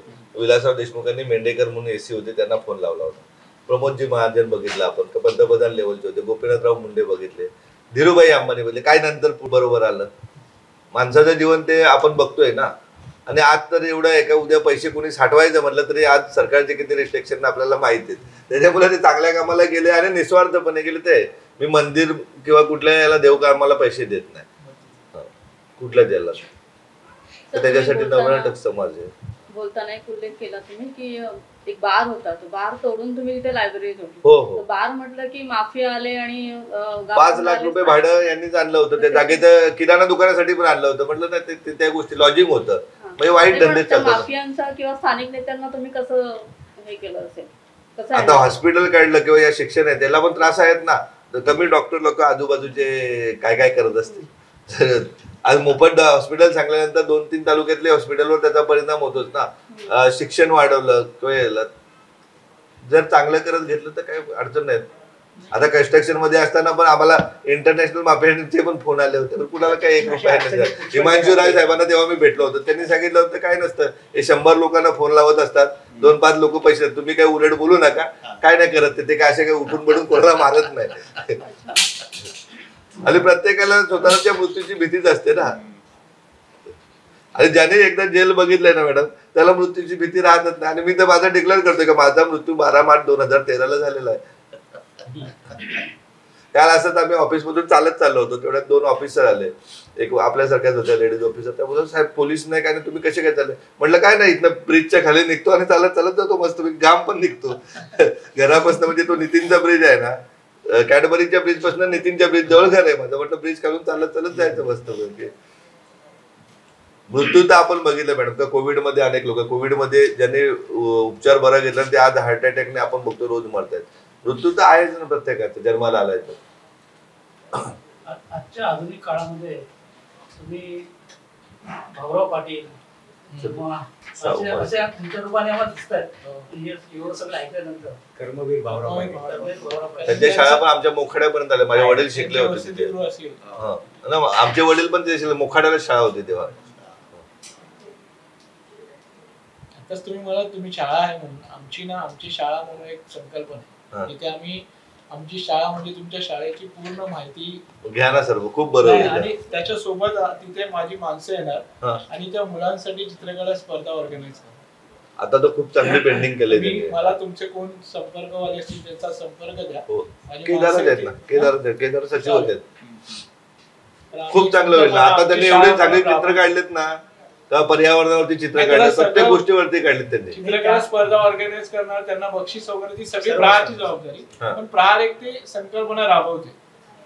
बरं होईल ना केले खूप चांगलं होईल. आणि आपल्याकडे आहेत ना 90% एसटी प्रवर्गातले विद्यार्थी आहेत. आम्हाला तेच असतं की बाबा छोट्या छोट्या ह्याच्यातून असं यावं. आपल्याकडे वीटभट्टीवर जाणाऱ्या माणसाची पण मुलगी पोलीस झालेली आहे. भाजी विकणारे म्हणजे वडील नसताना भाजी विकणारी आई आहे तिची पण मुलगी पोलीस झालेली आहे. आणि हे तर आई वडील नसलेला मुलगा IPS झाला. फायर ब्रिगेड मध्ये एक मुलगी होती मोखाड्याची मुलुंडला दिली होती आप तुमच्या 2.5 महिन्यानंतर नवरा गेला. 2.5 महिन्याच्या पोटात बाळ असताना अटॅकने गेला. अटॅकने गेल्यानंतर ती घरकाम करायची. नंतर तिला जेव्हा ठाण्यातल्या पोलीस अकॅडमी चालू झाली ती एखाद्या मैत्रिणीकडनं समजली. केदार सरांना तिथे जाऊन भेटली. परेश सरांना भेटली. त्याच्यानंतर तिला पोलीस अकॅडमी चालू केली, तर ती मिटिंगला यायची नाही किंवा पालक यायचे नाही. मग यांनी विचारलं बाबा काय तुझे, तर तो मला कामाला जायला लागतं, माझा पालक कोण नाही. मग यांनी कामाला जायची बंद केली. तिला ते 8-10 हजार रुपये, काहीतरी 7,000 रुपये तिला भांडी घासण्याचे मिळत होते. यांनी 10,000 रुपये चालू केले का तू इथे अभ्यास कर. तिथं लहान मुलगा आहे, सासू पण तिची आईप्रमाणे तिला बिचारीला सांभाळते. नंतर मग तिला अभ्यास करायला वेळ मिळाल्यानंतर पोलीस भरती लेट होती, फायर ब्रिगेडची भरती लागली. मग झडपोलीला ठेवली 3 महिने आणि मुंबई फायर ब्रिगेडमध्ये नोकरीला लागली. त्या 38,000 रुपये स्टार्टला पगार आहे. केदार सरांना सांगितलं की मागच्या वेळेस जागतिक महिला दिन होता, त्यावेळेस आम्ही फायर ब्रिगेड मधल्या 2 मुली ज्या म्हणजे पहिल्या महिला आहेत, त्या फायर ब्रिगेड मध्ये त्यांची नेमणूक झालेली आहे किंवा त्यांची नियुक्ती झालेली आहे, अशा महिलांना आम्ही इथे बोलवलं. त्या वेगवेगळ्या सेक्टर मधल्या आहेत. हिला तर बोलवायला हरकतच नाही. हिच्या पोटात 2.5 महिन्याचं बाळ असताना मोखाड्यासारख्या तालुक्यातून ती आली होती. घरात सगळे आदिवासी समाजाची. आदिवासी समाज हे बरेच म्हणजे तिची सासूला पण घेऊन येईल का मुलाला पण घेऊन येईल. खूप भयानक स्टोरी होती ना तिची. नाही, आता हे कसं नाव जिजाऊ आहे. जिजाऊ म्हटलं म्हणजे आपल्या चित्र उभं राहतं त्या आऊसाहेबांचं, ज्यांनी शिवाजी महाराजांना घडवलं, ज्यांनी हिंदवी स्वराज्याची स्थापना केली. आपल्याकडे ती गायक आहे ना आशा म्हणून, अंध आहे, तिचा पण आवाज तुम्ही काय ऐकाल, अगदी लता मंगेशकरच. हे मेरे वतन की लोक तिने गाणं बोलले ना, तुम्ही 24 तास कुठून आले असले हे करून तरी तुमच्या डोळ्यात पाणी येईल. कमावतो पण हे नाव तुम्ही म्हणजे तुमच्या असं हा संकल्प खेडेकर साहेबांनी, निर्मल कुमार देशमुख साहेब त्यांनी मराठा सेवा संघ काढला होता ना, तेव्हापासून लक्षात. आणि शिवाजी महाराजांबद्दल अभ्यास, तेव्हा त्यांचं नितीन मानगुडे पाटलांचं भाषण ऐकलं होतं आम्ही संभाजी महाराजांबद्दल, संभाजी किती शूर होते. महाराजांचं चरित्रच तसं होतं. हा चरित्र तसं होतं, त्याच्यामुळे ते जिजाऊचं नावच तसं आहे की त्या. आणि काय होतं का निलेश सांबरे फाउंडेशन किंवा आईच्या नावाने भावना, त्याला काय अर्थ नाही, ते संकुचित होऊन जातं. जिजाऊ म्हणजे आता आपल्यातील सगळ्यांनाच वाटतं ना जिजाऊ नाही, आणि त्याला कसं एक लिमिटेशन येतं, एक त्याचा स्वार्थ दिसतो ना. आणि जिजाऊ म्हटलं म्हणजे कसं आता ते पूर्ण म्हणजे वर्ल्ड वाईड झालेलं आहे आपलं नाव. आणि हे सगळे सीसी कॅमेरे लावले जातात. म्हणजे मला ठाण्याला ऑफिसला बसून मी जिथला दाबला कॅमेरा तिथला दिसतो, म्हणजे बिझनेसचा पण दिसतो आणि हे पण दिसतो. नाही नाही, बरोबर, लायब्ररीचा पण दिसतो. आणि सर्व गोष्टींवरती त्याच्यावरती नियंत्रण असणं पण गरजेचं आहे ना, कारण की त्याचा कुठे दुरुपयोग न होता कामा. परत ऍम्ब्युलन्स पण आहेत तुमच्या. ऍम्ब्युलन्स 15 ऍम्ब्युलन्स येतात. ऍम्ब्युलन्स आहेत, फ्री मध्ये ऍम्ब्युलन्स दिल्या जातात तिकडे. त्या देखील अगदी ठाण्याला पण ऍम्ब्युलन्स आहे आपली. ठाण्याला आहे, मुरबाड, शहापूर, सगळ्या जिल्ह्याच्या प्रत्येक तालुक्यामध्ये ऍम्ब्युलन्स आहे. म्हणजे जिजाऊ मधून निघालेला प्रत्येक विद्यार्थी हा कुठल्या ना कुठल्या शासनाच्या उच्च पदावरती असावा. हा, ज्याला नोकरी नाही भेटली तो व्यवसायात गेला पाहिजे, पण तो मातीशी इमान ठेवूनच. असं तुमचं एक उद्दिष्ट आहे. ते तुमचं हे काय स्वप्न काय शेवटी हे काय सगळं उभारताय? 100 IAS ऑफिसर तरी झाले पाहिजे आणि 500 डेप्युटी कलेक्टर रँकचे विद्यार्थी झाले पाहिजे. आणि कोकणभर प्रत्येक तालुक्यामध्ये CBSE शाळा झाली पाहिजे पुढच्या 10 वर्षामध्ये. आता हे 8 बांधून यावर्षी होतील, 7 बांधून होतील. आंबाडीला आता जागा नाही मिळाली, मिळेल ती पण जागा चालू शोधायला. तुम्ही जे आतापर्यंत सांगितलं ते आरोग्य शिक्षण सांगितलं, तुम्ही खेळाडू सुद्धा निर्माण करता. हा, खेळाडू नाही, ज्ञानेश्वर मुलगा हा आमचा नॅशनल लेवलचा आहे. आता मनाली जाधव म्हणून वडील नसलेल्या 2 बहिणी होत्या, तिने कुस्तीमध्ये नॅशनल लेवलला जाऊन आज पोस्टामध्ये ऑफिसर तिला गव्हर्नमेंटने केली, दुसरीला पण दिली. एक ऐश्वर्या पाटील आहे, ती पण आता नॅशनल लेवलला आहे. तर मनाली जाधव आणि तिची बहीण तर वडील नसल्यापासून 7 वर्षापासून आपल्याकडेच होती. एक गोष्ट विशेष आहे की प्रत्येक विद्यार्थ्यांचं नाव देखील तुमच्या अगदी कंठस्थ आहे. म्हणजे तुम्ही आवर्जून तेवढं तुम्ही त्यावर. ठाण्यामध्ये मुलींसाठी राहायची व्यवस्था केली आपण, ज्या शिक्षणासाठी येतात उच्च शिक्षण त्यांच्यासाठी राहायला एक फ्लॅट घेतलाय, तो पण भाड्याने आपण भाडं भरतो तिथं. बोरिवलीला एक राहायची व्यवस्था केली, ज्या वेस्टर्न भागात येतात मुली त्यांच्यासाठी. वर्षा मॅरेथॉनची संकल्पना. वर्षा मॅरेथॉन दरवर्षी मुलगी लहान होते तेव्हा 2 सप्टेंबरला चालू केली होती, आता मोठी झाली मग आम्ही ऑगस्ट महिन्यात घेतो पावसाळ्यात. कोकणातील सर्व जिल्ह्यातले विद्यार्थी येतात आपल्याकडे. माझ्या वाढदिवसाच्या वेळेस पण कुस्ती किंवा कबड्डी असते, संपूर्ण राज्यातून खेळाडू येतात एप्रिल महिन्यामध्ये. तेव्हा तर आम्ही प्रत्येक गावात स्वच्छता मोहीम होते, प्रत्येक गावात म्हणजे हजारो कार्यक्रम होतात 1 ते 20 तारखेपर्यंत. खेळ पैठणीचा प्रत्येक ग्रामपंचायतला केलं. महिलांना अगदी 70 वर्षाची आजी त्याच्यामध्ये सहभागी होते, नाचते पण, फुगे फुगवण्याचं असतं. आणि दुसऱ्याला आनंद द्यायचा याच्यापेक्षा मोठी गोष्ट काय असते. प्रत्येक ग्रामपंचायतीमध्ये 2 जिल्ह्यामध्ये खेळ पैठणीचा झाला, त्याच्यामध्ये फोटोही मिळतील. तर खूप आनंदाने सगळ्या महिला असतात. माझ्या बहिणी आहेत माझ्या 2, ते सांगतात की बाबा महिलेला किंमत कधी येईल ती 2 पैसे कमावेल तेव्हा, नाही तर मुलाकडे हात पसरायला जाईल, नवऱ्याकडे पसरायला जाईल, ते मार्क्या ह्याच्यात बघणार किंवा आजार अंगावर काढते. तर त्यासाठी स्वतःने कमल आणि आहेत ना, जव्हारमध्ये अनेक महिलांना आम्ही रोजगाराला लावलेलं आहे. पिण्याच्या पाण्याचा प्रश्न असेल, शासन देईल तेव्हा आम्ही बोर मारून ना इमिजिएट पाण्याची व्यवस्था केलेली आहे. शेकडो बोरिंग मारून ना पाण्याची व्यवस्था केलेली, शेतीसाठी करून दिलेली आहे. एम्पॉवरमेंट वरती पण आपला हा, हा. जास्तीत जास्त म्हणजे भर आहे, सक्षमीकरण व्हावं म्हणजे प्रत्येक महिलेचं, जेणेकरून लाईटचे त्यांना विषय रोजगार पण उपलब्ध आमच्या व्हावा. पालघर जिल्ह्यामध्ये किमान 100 गावांना आपण लाईटची व्यवस्था केली असेल, जिथे स्वातंत्र्यापासून लाईट नव्हती. किमान 100 गावांना. मध्ये पण एक बातमी लावली होती सर बघा आपण, प्रकाश त्या गावाचं नावाचं आहे की प्रकाश आहे की काहीतरी आहे, ते MSCB ची लाईट तिथे पोहोचली, तर ती बातमी आपल्याला MSCB कडनं झाली होती. तर आहे ना, तर मी ते PRO ना पाठवली, मग म्हणाल की सर बातमी आली माझी. म्हटलं अच्छा.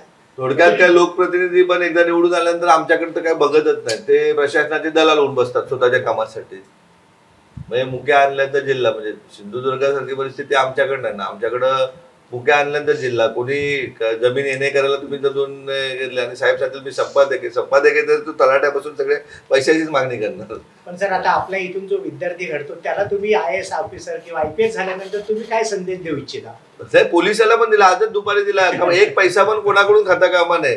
समाजातील ज्याच्यावर अन्याय होईल त्याच्यासाठी त्याच्या मागे उभं राहायला पाहिजे. तुमच्या ऑफिसरने काय सांगितलं शिकवण आहे. एक पैसे काय करत आहे? 25-30 हजार रुपये आज शासनाचा पगार आहे, त्याच्यात माणूस जगू शकतो आरामात. हे तुम्ही असं तसं म्हणालात, आता आमच्याकडे त्या अनेक मुलं IAS झालेले आहेत का, ते कुठे पैसे घेतात आजचे? आमच्या वाड्यातले 2 पोरं आहेत, चिन्मय पाटील म्हणून, देशाचं कोविडचं काम त्यांनी बघितलं, कोवॅक्सिनचं. एक हेमंता पाटील म्हणून 39 आलं, एकही पैसा खाल्लेला नाही. हैदराबादला आहे तो, तेलंगणामध्ये. आता जे IAS झाले की IPS झाले ते आताच्या मुलांना मार्गदर्शन करायला येतात. हा, येतात. यावर्षी मी 100 IAS आणणार आहे आणि एकदा 25-1 हजार विद्यार्थी त्यांना बोलायला लावणार.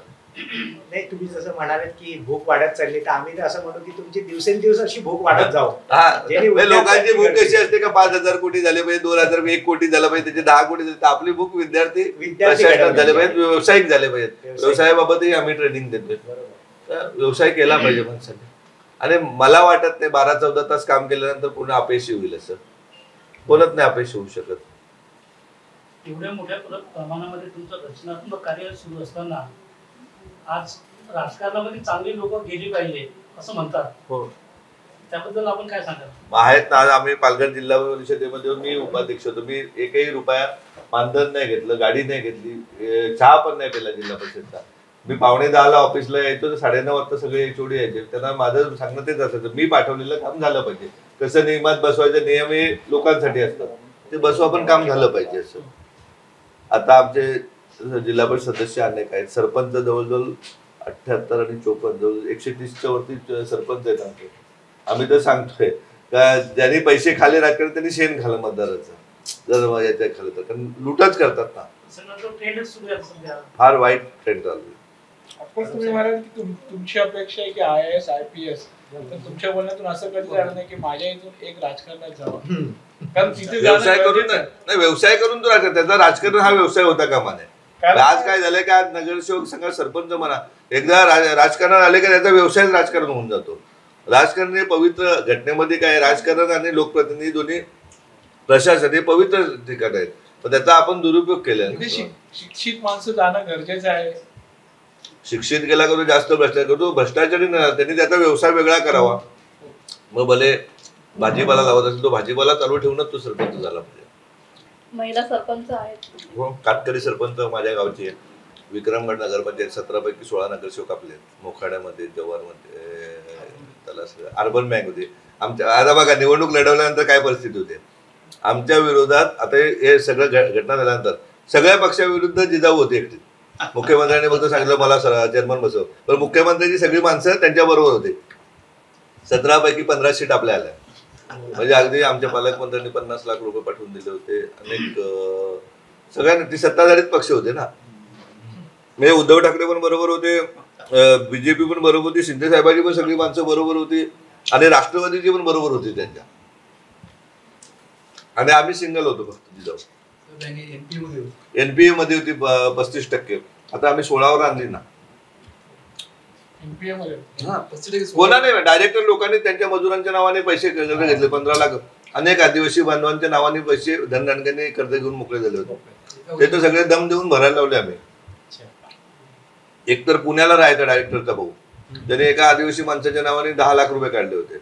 म्हटलं तू उद्याच्या दिवसात पैसे नाही भरले तुझ्या अॅट्रॉसिटीचे सर्व गुन्हे दाखल करतो. तुम्ही मगाशी बोलताना म्हणाल की तुम्ही जेलमध्ये होतात, घरी गेल्यानंतर तुम्ही घरी गेलात नाही, कार्यालयात बसायचं.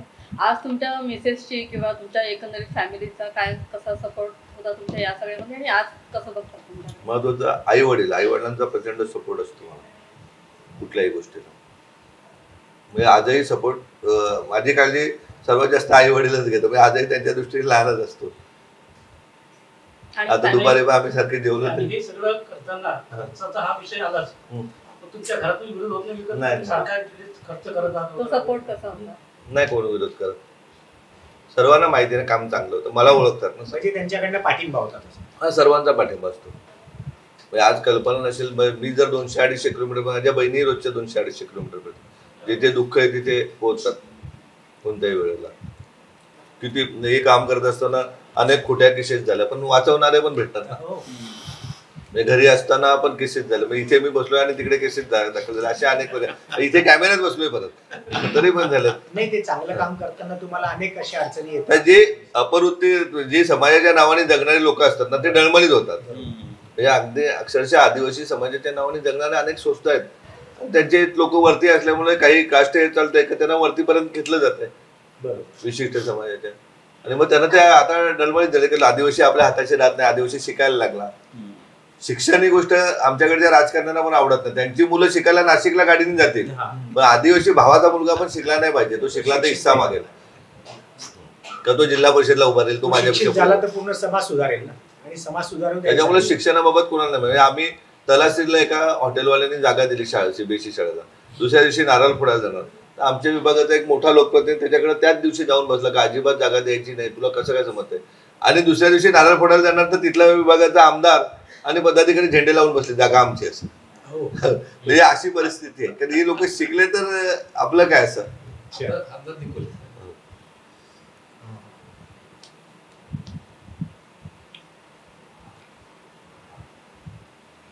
विचारायचं नाही वैष्णवी, आता तर आदिवासींच्या विरोधात म्हणून मोठमोठे काही कारण नसतं. म्हणजे ओबीसी आमच्या जिल्ह्यामध्ये काय झालं की 100% आरक्षण पेशाला दिल्यानंतर ओबीसीचे काही लोक कोर्टात गेले की असं 100% आरक्षण कुठे देता येत आहे. आपला काही संबंध नसता नावं जोडून आपल्या नावाने मोर्चे बिरचे काढून मोकळे. आपण कुठली केस निघली की शिक्षक सोडून नये, त्याचा लगेच रेफरन्स टाकला, ही बघा नेली, समजा बिचारांना काही वाचता येत नाही ना, अशा गोष्टी करत असतात. पण आपल्याला माहिती आहे सत्य परेशान कर सकते लेकिन हारणार नाही. असं 15 वर्षाच्या कार्यकाळामध्ये एखादा स्मरणात राहील असा एखादा अनुभव सांगा. मी लग्नावर आलोय, घरी बसलोय, झोपलोय. आपल्या घरी मिलिटरी रिटायर आई वडील असल्याने गेटवरती वॉचमॅन असतात, पोलीस बॉडीगार्ड होते, पोलीस बॉडीगार्ड झोपायला गेले आणि विक्रमगडला अगोदर 1 तास अगोदर भांडण काहीतरी झालं होतं आणि ते भांडण जाऊन त्यांचं मिटलं. पण ते एखाद्या घरी गेल्यानंतर दुसऱ्या दिवशी तिथला लोकप्रतिनिधी त्या लोकांना घेऊन सेल्वासला ऍडमिट करतो, पीआयला बोलवतो, 307 अॅट्रॉसिटी या सगळ्या केसेस मध्ये माझं नाव टाकून मोकळं करतो. हा, आणि मोर्चा निघतो माझ्या नावाने.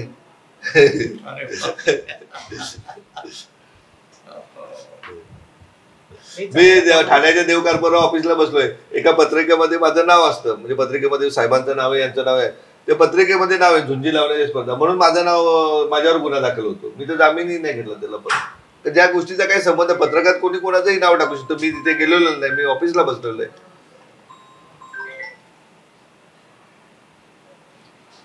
लीगल टीम पण अशी आहे ना, भक्कम अशी. पण हे अगदी एका खोट्या केससाठी कपिल सिब्बल करायला लागले होते मला. म्हणजे आता साहेबांच्या बरोबर हे भेटलेत, एवढा वेळ असे भेटले आणि यांना केसेस करायची सवय.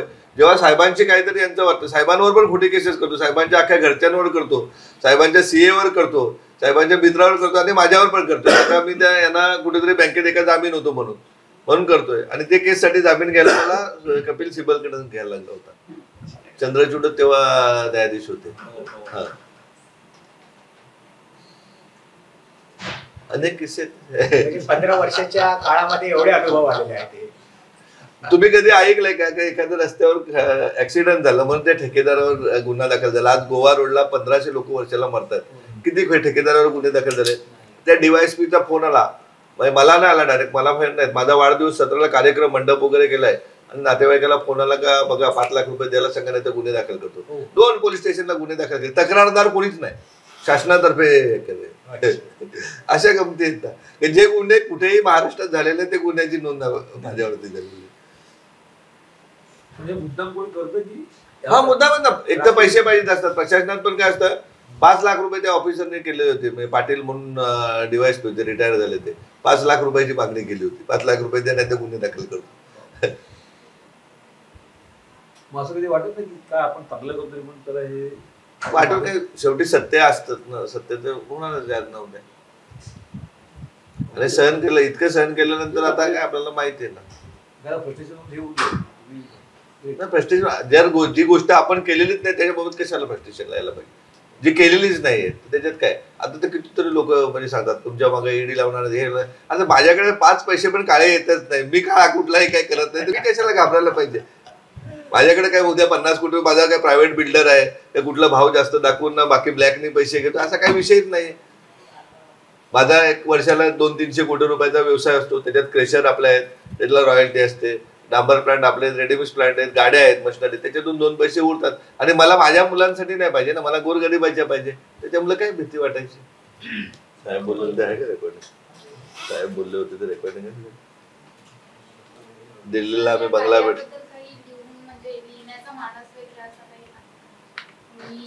पिक्चर काढणार ना. जर मुन्नाबाई पिक्चर होऊ शकतो तर आपला पिक्चर पण येणार 50 नंतर.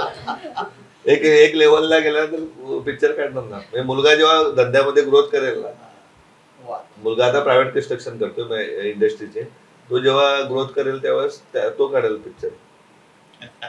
जर तुम्ही सगळ्या संजय दत्तला चांगला कॅरेक्टर दाखवू शकता तर आपलं ओरिजिनल काम आहे, समाजाचं काम आहे. आणि त्याच्यात महेंद्र सारखे, केदार सारखे हजारो युवक आहेत जे निस्वार्थपणे काम करतात.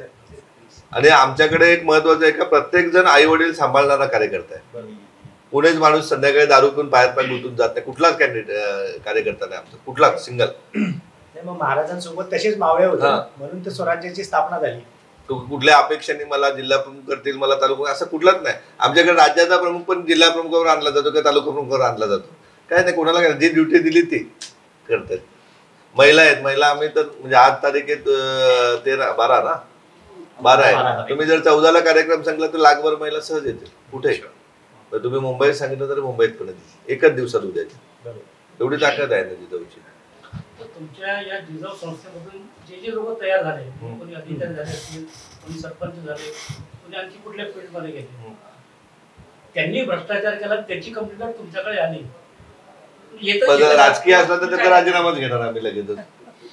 अधिकारी झाला तरी त्याला बोलवून त्याला ओरडणार तर नक्कीच. हे महत्वाचं आहे. बरोबर.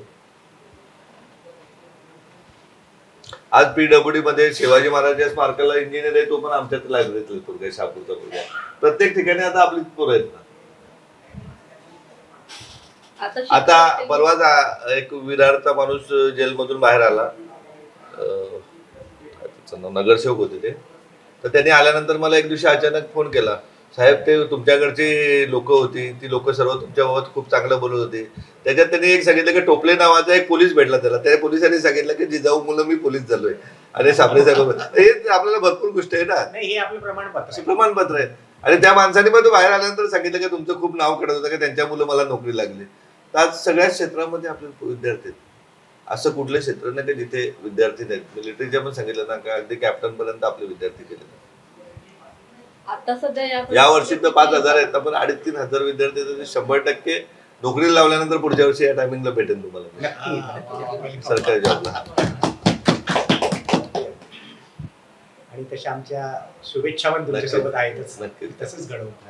एमपीएससी यूपीएससी मध्ये काही तणावामुळे आत्महत्या वगैरे करतात, मग अशांना काही तुमचा संदेश वगैरे असता काही? संदेश तणाव आला तर या भेटा, तुम्ही तणावातून मुक्त करू. म्हणजे आपल्या घरी तुम्हाला सांगतो की बाहेरच्या जिल्ह्यातले जे विद्यार्थी असतात, उद्या सण असतो, दिवाळी, गणपती, गौरी, मी जरी बाहेर असलो, ठाण्यात असलो, तरी आई वडील त्यांना जेवायला बोलवतात, त्यांच्याशी गप्पा करतात, तर त्यांचा तणाव बनतो. बाहेरचा कुठलाही विद्यार्थी असला तरी 100%, अगदी बिझनेस मध्ये लॉस मध्ये गेलेला असला तरी त्याला बाहेर काढून आणतो. तर रोजचा अनुभवच आपला तितका आहे.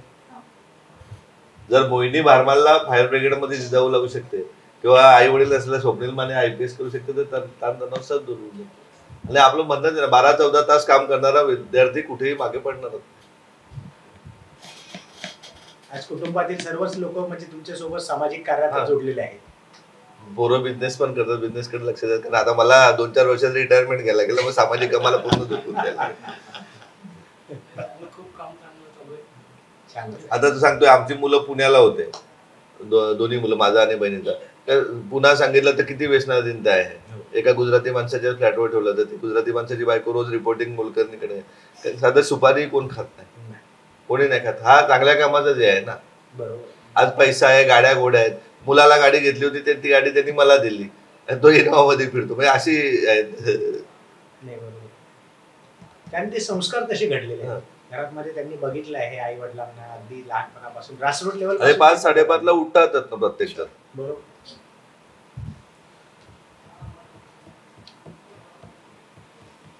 आपण उदाहरणं बघत नाही मराठी माणसं करायचं. अंबानी भिवंडीच्या 3 बत्तीवरती मसालाच विकत होते ना. ते जर इतके मोठे होऊ शकतात तर आपल्या लोकांनी पण केलं पाहिजे. नाही, आपल्या समोर एक एम पाहिजे ना. आपल्या समोर एक एम असल्याशिवाय आपण त्याला साधू नाही शकत. एक डेस्टिनेशन तर तुम्हाला फायनलच करावं लागतं. कुठे जायचं तुम्हाला माहिती आहे की ठरवलं तिथे जायचंय, त्यामधनच माणूस ते साध्य करू शकतो. आणि चिकाटी कसं आहे आपलं पण आहे का बाबा, माणूस तर मेल्यानंतर लोकांनी आठवण काढली पाहिजे. आज शिवाजी महाराजांची पूजा केली जाते. बाबासाहेब आंबेडकर काही श्रीमंत घरातून आले होते का? जगामध्ये पूजले जातात ना, ज्ञानामुळेच पूजले जातात. आपल्याला नाही करता आलं, पण ज्याच्याकडे ज्ञान आहे त्याला पुढे नेता आलं पाहिजे ना. स्ट्रीट लाईट मध्ये बसून खालती अभ्यास करायचे. आज आम्ही गेलो होतो पाटण्याला बघायला, गंगा घाटावरती हजारो विद्यार्थी अभ्यास करतात. हो. आपल्याकडे लायब्ररीची व्यवस्था करून बरं करायला, मग क्रिकेटची बॅट घेतात ना, निघतात. ते 8 दिवस आदिवासी आहे, कधी ओबीसीचा लीग, कधी मराठ्यांची लीग, कधी ब्राह्मणांची लीग, अशा पद्धतीने चालू असतं. कधी बाबासाहेब आंबेडकरांची लीग, असं करतात. हे बंद झालं पाहिजे ना. आज तुम्ही सांगा का गुजरात आणि राजस्थानचे लोक पूर्वी महाराष्ट्रात यायचे रोजगारासाठी, आज त्यांना गरज नाही. आज ते तिकडे जाऊन त्यांनी अशा प्रकारे रोजगार निर्मित केले. त्यांनी पहिल्यांदा शिक्षण संस्था काढल्या, ते शिकले नव्हते पण त्यांनी त्यांच्या गावाकडे शिक्षण संस्था काढल्या. मी राजस्थानला गेलो होतो आमच्या मित्राकडे तर एका वर्गामध्ये 1100 विद्यार्थी असतात, म्हणजे त्यांच्याकडे 10वी नंतर. म्हणजे special commerce, special arts, special science, त्या पद्धतीची गुणवत्ता दिली जाते, एज्युकेशन दिलं जातं. आता तुम्ही सांगा आपल्याकडे भैया असला तर तो काय सांगतो मी इकडे केळी विकेन गाडीवरती, पण माझा पोरगा साहेब करेल. आज 1 नंबरला युपीचा रिझल्ट सातत्याने येतो, 2 नंबरला येतोय बिहारचा रिझल्ट. कधीतरी महाराष्ट्र पहिला जाईल असं आपण करूया का? नक्कीच नक्कीच. महाराष्ट्र माणूस, इतिहास महाराष्ट्राचा आहे. इतिहास महाराष्ट्र. आज स्वातंत्र्य लढा देशाचा म्हणा, इंग्रजांचा म्हणा, शिवाजी महाराजांचा, प्रत्येक लढ्यामध्ये महाराष्ट्रातील लोक आहेत, कोकणातील लोक बहुतांश आहेत. कोकणाला तर खूप मोठा इतिहास आहे. सगळ्या स्वातंत्र्य लढ्यात कोकणी माणूस आहे. एक प्रश्न मी कुतूहलापोटी विचारते फक्त सर, की तुम्ही जे शाळा काढल्या तर सीबीएसई इतक्या काढल्या, एसएससी एमसीआयटीची बुकसाठी स्पर्धा परीक्षा. अच्छा. तर सध्या शाळांचा टायमिंग चेंज करण्याचा निर्णय घेण्यात येतोय. मग आता आम्ही काय समजतो की शासनाशी लढायचं किंवा त्यांच्या मागे लागायचं ना, आपण आपल्या पद्धतीने. आमची कोविड काळात ही शाळा चालू होत्या, लायब्ररी चालू होत्या. कोविड काळातही अगदी कोविड, एका मुलाची एक्झाम होती पुण्याला मिलिटरीमध्ये, आणि त्याला कोविड लागत तर मी त्याच्या जोडीला बसलो होतो. कारण कोविड काय मला कळलं होतं. मी आरोग्य सभापती होतो पालघर जिल्ह्यात. पहिल्या ज्या गावात कोविड झाला त्या गावामध्ये संपूर्ण 1500 लोकांना 15 दिवस पुरेल एवढे अन्नधान्य घेऊन जाणारा मी माणूस. त्याच्यामुळे मला माहिती होतं काय घाबरायचं नाही असं. ती मुलं आज व्हिडिओवर पण सांगतात ना.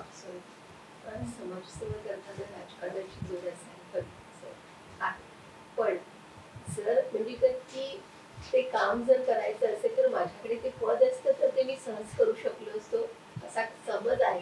तर अशा वेळेला तुमचं काय मत? पद जरी आलं तरी पण आपल्याला पैसे जर खायचेच नाही त्या पदामधून तर तिथे जोड घेऊन पण ताकद. आजही आमचे कलेक्टर आहेत, एसपी आहेत, ठाण्याचे कलेक्टर, एसपी, सीपी सर्व ऐकतात ना. म्हणजे तुम्हाला कधी असं जाणवलं का की मला हे काम पूर्ण करायचंय, केवळ माझ्याकडे ते पद नाही म्हणून मी ते करू शकत नाही? अडचणी आणतात ना राजकारणी, पेमेंट थांबवतात, कामामध्ये त्रास देतात, तसं वाटतंय. पण बघतोय आपल्याला माहिती आहे का, जर आपलं काम सच्चाई आहे तर कुठे कुणी मदत करणारा असतोच ना. आज मला सांगा, मी एका एसटी कंडक्टरचा मुलगा, मला शरद पवारांकडे डायरेक्ट भेट आहे, मुख्यमंत्र्यांकडे, उपमुख्यमंत्री, आणि सर्व ओळखतात, एकदम पर्सनली ओळखतात. आमच्याकडे एक देहरदा म्हणून धरण झालंय, आदिवासी कायदा म्हणतोय का, ज्या कायद्यामध्ये साठा प्रकल्प करतात त्यांनी, पण लादलं जातं का आता आमच्यात कोण शिकलेलं नाही म्हणून ग्रामसभेचे ठरावलं तर लादलं जातं. ही कायदा आहे. आता मोस्टली मुंबईला जे पाणी पुरवठा होतो ही सगळी धरणं शहापूर ठाणे जिल्ह्यात त्याच भागात, पण त्या भागातल्या लोकांना पाणी मिळत नाही. अहो जव्हार मध्ये तर तुम्ही गेले ना, जव्हार मोखाड्यात धरणांचे पैसे हेलिकॉप्टरने कॉन्ट्रॅक्टर यायचे काय हैदराबादचे, आणि एकही तांब्या पाणी नाहीये दुरुस्तीच्या नावाने. म्हणजे याच गोष्टीचं वाईट वाटतं. जर अधिकारी आपले राहिले असते तर या काम तरी करून घेतलं असतं ना. हजारो कोटी रुपये खर्च झालेले, शेतीसाठी पण देत नाही पाणी, काय पिण्यासाठी आदिवासी उपयोजनेतून पाणी घेतलं, एक हंडा पाणी घेतलं तर पुन्हा दाखल होतो अशी अवस्था. त्यासाठी प्रशासनात आपले लोक पाहिजेत ना, जे खालून प्रस्ताव पाठवताना. वरून मंत्री काय हो पैसे घेताना सांगतील या पाठवा ते पाठवा, पण खालचा कलेक्टर आपला राहिला किंवा तो अधिकारी इरिगेशनचा आपला राहिला, तो लोकांचा विचार करून अहवाल पाठवेल ना. असं नाही, असं करावं लागेल असं.